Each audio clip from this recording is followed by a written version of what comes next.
तो जनाब इतने दिनों से ये बातें चल रही थी कि 15 अक्टूबर को बाबर आजम का जन्मदिन है और बाबर आजम का जन्मदिन इंडिया को इंडिया में हराने के बाद हम जो है सेलिब्रेट करेंगे। वो तो हो नहीं पाया, इंडिया को तो पाकिस्तान हरा नहीं पाया, लेकिन हमारी तरफ से बाबर आजम को जन्मदिन की बहुत बहुत मुबारकबाद यार, क्योंकि हमारा किसी की पर्सनल लाइफ से कोई मसला नहीं है भाई साहब। और हमारी दुआ है कि बाबर आजम खुश रहें। लेकिन बाबर आजम से रिक्वेस्ट है कि यार ऐसा काम भी कभी कर लिया करें कि आपकी वजह से पाकिस्तानी भी जो है खुशी रहें, क्योंकि कल जो शिकस्त हुई है ना पाकिस्तान को, वो एक शर्मनाक किस्म की जो है शिकस्त थी और बाबर आजम उसके बहुत बड़े जिम्मेदार हैं। तकरीबन बाबर आजम और मोहम्मद रिजवान दोनों ही इसके जिम्मेदार हैं। हार्दिक पांड्या का ये कहना है भाई साहब, मैच के बाद उन्होंने ये बोला है कि कल जो है वो बाबर आजम और रिजवान ने बहुत ज़्यादा डॉट बॉलें खेली और एक गैर ज़रूरी जो है बाबर आजम ने जो है वो स्लो खेला, क्योंकि इस पिच में बॉलर्स के लिए कुछ नहीं था।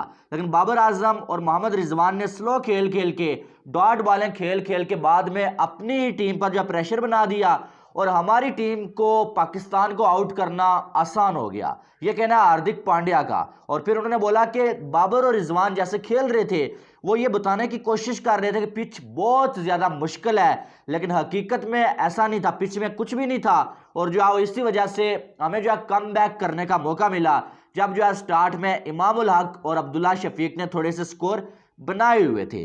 तो भाई आज ये बात हार्दिक पांड्या ने कह दी है और हार्दिक पांड्या ने एक किस्म का तमाचा मारा है उन लोगों के मुंह पे जो इतने अरसे से बाबर और रिजवान की इस इंटेंट को डिफेंड कर रहे थे। हम तो कई सालों से कहते हुए आ रहे हैं, कब से मैं कह रहा हूं कि यार ना ही बाबर आजम को T20 में रिजवान के साथ ओपनिंग करनी चाहिए। ये दोनों ही एक जैसे प्लेयर हैं, ये दोनों ही अपने स्टैट्स के बारे में सोचते रहते हैं, रैंकिंग के बारे में सोचते रहते हैं और इनके स्लो खेलने के चक्कर में पूरी टीम प्रेशर में आ जाती है। पिच में कुछ भी नहीं होता, लेकिन ये स्लो खेल खेल के इतना ज़्यादा प्रेशर जो है बिल्ड कर देते हैं खिलाड़ियों के ऊपर कि भाई पिच इतनी मुश्किल है। देखो बाबर आजम जैसा नंबर 1 जो प्लेयर है वो इतना स्लो खेला, यार कुछ तो है पिच में। लेकिन हकीकत ऐसी नहीं है। कल जो है वो शुक्रिया अदा करना चाहिए रोहित शर्मा और श्रेयस अय्यर का कि उन्होंने आके तेज खेला भाई, और तेज खेल के इनको एक्सपोज किया कि भाई पिच में कुछ नहीं था, ये डरपोकाना इंटेंट के साथ खेल रहे थे, ये अपने चक्कर में स्लो खेल रहे थे, बाकी पिच में कुछ नहीं था। आप देखें कि कल जो है वो पाकिस्तानी टीम ने 275 बॉलें खेली हैं, ठीक है। अगर देखा जाए तो 42.5 ओवर यानी कि 275 बॉलें पाकिस्तानी टीम ने खेली हैं और 275 में से 140 जो है पाकिस्तानी खिलाड़ियों ने डॉट बॉल्स खेली हैं। 140 275 में से। और सिर्फ यही नहीं, जुल्म यह है कि इस 140 में से जो है 70 बॉलें बाबर आजम और मोहम्मद रिजवान ने डॉट खेली हैं। सबसे ज्यादा डॉट बॉलें रिजवान और बाबर ने खेली हैं। और डॉट बॉलें खेलने के बाद अगर ये हो ना कि आप जो बॉलें खेल रहे हैं उन पे आप जो छक्के चौके लगा रहे हैं, तो फिर भी जो है वो समझने वाली बात है। डॉट बॉलों के अलावा जो बॉलें खेली हैं उन पर भी सिंगल डबल या किसी बॉल पे चौका, बस, बाकी कुछ नहीं। आप देखें कि रिजवान की बात करें, अगर रिजवान ने भी 7 चौके लगाए हैं भाई, 69 बॉलों पे 49 स्कोर, और बाबर आजम ने भी 7 ही चौके लगाए हैं। 58 बॉलों पे बाबर आजम के 50 स्कोर, 86 का स्ट्राइक रेट बाबर आजम का है, 71 का स्ट्राइक रेट रिजवान का है। यानी कि ये जब खेलते हैं ना तो रन रेट हमारा इतना गिर जाता है कि आप सोच नहीं सकते हैं और बिल्कुल जो है वो समझ नहीं आती। बाकी आप देखें ये दोनों जब जो है वो तेज खेलने की बारी थी, ये स्लो खेलते रहे, ठुक ठुक ठुक करते रहे। जब ये आउट हुए बाकी जो आ रहे थे वो तेज खेलने के चक्कर में पड़ गए। क्यों? क्योंकि उन पे प्रेशर था कि भाई स्कोर कम है, लेकिन वो वही बात है कि 300 बनाने के चक्कर में 200 भी नहीं बना पाए। और फिर इंटेंट की भी बात होती है। आपका कप्तान बाबर आजम टॉस के टाइम ये कहता है कि हम 280 290 बनाने को देखेंगे उस पिच के ऊपर जहां पर 350 स्कोर बड़े आराम के साथ बन रहा है। भाई आपका कप्तान पहले ही जो है वो अपना माइंड सेट बता देता है कि हम जो है 280 290 बनाएंगे, तो फिर जो है वो 350 स्कोर हाक बनेगा। दूसरी साइड जो बड़ी बड़ी टीमें, छोटी छोटी टीमें जो 300 प्लस स्कोर बना रही हैं, उनके कप्तान टॉस में आके कह रहे हैं कि हम जो है पहले बैटिंग कर रहे हैं, तो हम जो है कोशिश करेंगे कि 350 360 का एक बड़ा टोटल जो है वो सेट करें और दूसरी टीम को जल्दी आउट करें। हमारे कप्तान कहते हैं कि हम जो है वो 280 290 स्कोर बनाएंगे और वापस उसको डिफेंड भी करेंगे। जब 280 90 ही सोचेंगे आप, तो फिर तो डॉट बॉलें आपने खेलनी ही है। और आप देखें जब आप सेट हो जाएं उसके बाद क्या होता है कि आप जो है वो एक्सिलरेट करें, आप जो है वो नॉर्मल बॉलिंग जब हो रही हो आप उसको अटैक करें। लेकिन कल हमें ये देखने को नहीं मिला। और जब कुलदीप यादव बॉलिंग कर रहे थे, जडेजा बॉलिंग कर रहे थे, बाबर आजम और रिजवान जो है वो 20-20 30-30 पे आ चुके थे, सेट हो चुके थे, तब इन्होंने 4-4 5-5 ओवर्स में जो डॉट बॉलें खेली हैं। और चौके और छक्के तो छक्का तो लगा ही नहीं पूरी इनिंग्स में। और छक्के की क्या बात करें, पाकिस्तानी टीम ने तो एक छक्का भी नहीं लगाया, जहां पर इंडिया की टीम ने 8 छक्के लगा दिए।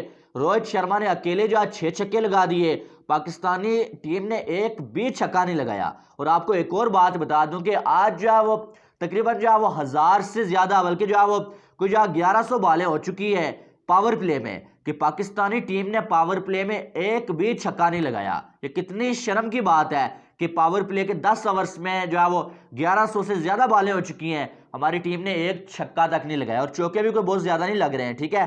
तो अगर देखा जाए तो ये सारा मामला है भाई साहब। उसी पिच के ऊपर रोहित शर्मा खेले, श्रेयस अय्यर खेले, तेज खेले, स्कोर उन्होंने बनाया, उसी पिच के ऊपर पाकिस्तान खेल रहा था। बात सिर्फ इंटेंट की होती है भाई। अगर आपकी नीयत साफ हो ना, आप अपने लिए नहीं बल्कि टीम के लिए खेल रहे हो ना, तो फिर आप स्कोर भी बनाते हैं, डॉट बॉलें भी कम खेलते हैं आप। लेकिन अगर आप जो है वो खेलते ही अपने लिए हो, फिर डॉट बॉलें तो आएंगी, क्योंकि आप जो है वो डर के खेलेंगे, आप रिस्क नहीं लेंगे, और फिर जो है वो बहुत सारी डॉट बॉलें आएंगी। तो हार्दिक पांड्या ने एक किस्म का तमाचा मारा है उन लोगों के मुंह के ऊपर कि भाईजान जो आप डिफेंड कर रहे हैं, हकीकत यही है कि आपके खिलाड़ी स्लो खेलते हैं जानबूझ के, और जो मैच के जो जिम्मेदार है ना वो बाबर और रिजवान है, ठीक है। बाकी ठीक है, मानते हैं बाकी सारे भी आउट हुए, उन्होंने कोई तीर नहीं मारे, लेकिन इन्होंने इतनी ज्यादा डॉट बॉलें खेली ना कि पूरी टीम के ऊपर ये प्रेशर जो है बना देते हैं भाई। और उसके बाद ऐसा पैनिक बटन जो है वो ऑन होता है कि फिर जो है कुछ बचता नहीं है। और कल आप देखेंगे 38 स्कोर के अंदर पाकिस्तान के जो है वो 8 खिलाड़ी आउट हो गए। कितनी शर्मनाक बात है ये। और पहले जो है वो इतनी डॉट बॉलें बाबर और रिजवान। और आप देखें ये तो ओडीआई है, T20 में भी ये ऐसे ही खेलते हैं, इनकी बैटिंग का स्टाइल ही ऐसा है। T20 में ये पावर प्ले में दोनों ओपनर जाते हैं, दुनिया पावर प्ले में 70-80 स्कोर बना रही होती है, और बाबर और रिजवान जो है वो 38 40 42 ज्यादा से ज्यादा जो है वो 48 स्कोर तक जाते हैं पावर प्ले में। हम कब से कह रहे हैं कि यार पावर प्ले में आपके पास ऐसे ओपनर्स होने चाहिए जो तेज खेलें, थोड़ा अटैक करें, लेकिन नहीं, बाबर आजम साहब खुद कप्तान हैं, तो कप्तान साहब अपनी मनमानी कर रहे हैं, तो फिर आप देखें उसका रिजल्ट ऐसा ही आएगा। अब कल पाकिस्तान हार गया और यह पूरी दुनिया में हमारा मजाक बना, और हकीकत यही है कि इसके जिम्मेदार बाबर आजम और मोहम्मद रिजवान ही है। चाहे वो कप्तानी हो बाबर की, चाहे वो बाबर आजम और रिजवान की बैटिंग हो, आपने 50 तो बना लिए, जब टीम के लिए खेलने की बारी आई तो दोनों जो है वो आउट होके बाहर चलते बने। तो शॉट्स खेलने का जब टाइम आता है तब ये जो है ठुक ठुक ठुक कर रहे होते हैं। तो फिर हार्दिक पांड्या पे नाराज होने की क्या बात है, उस बंदे ने तो हकीकत बात बोली है। बहरहाल इसके हवाले से आपकी क्या राय है वो आपने कमेंट बॉक्स में बताना है। बाकी वीडियो को लाइक करें और चैनल को सब्सक्राइब करें ताकि आने वाली तमाम अपडेट्स आपको बर वक्त मिल सकें। मिलते हैं नेक्स्ट वीडियो में, अपना बहुत सारा ख्याल रखिएगा। लव यू ऑल, अल्लाह हाफिज़।